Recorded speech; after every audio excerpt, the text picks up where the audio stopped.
C'est toujours un peu la même chose avec les concours comme le Ballon d'Or, beaucoup d'appelés. Peu d'élus et cette année, le grand gagnant s'appelle Karim Benzema.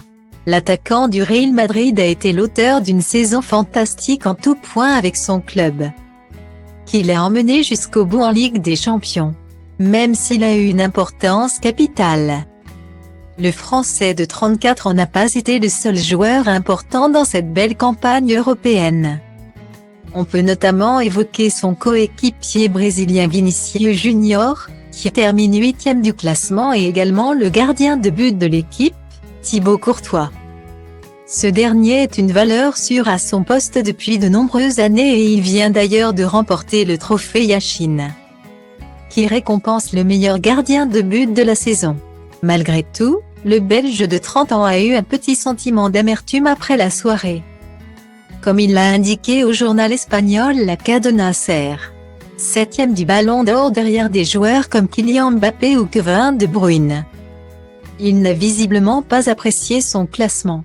Tout d'abord, je veux dire que je suis très heureux pour Karim Benzema. Il semble qu'il vaut mieux marquer un but que d'en arrêter un, lâche-t-il en préambule. Sur l'historique du Ballon d'Or, un seul gardien de but a remporté le trophée et il s'agit du Russe Lev Yashin, qu'il a eu en 1963. En voyant la logique du vote, je n'avais aucune chance de finir très haut, ni de le gagner bien sûr, se résigne Thibaut Courtois.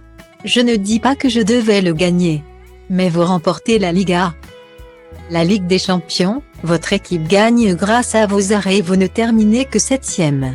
Vous n'êtes même pas sur le podium. Guillemets.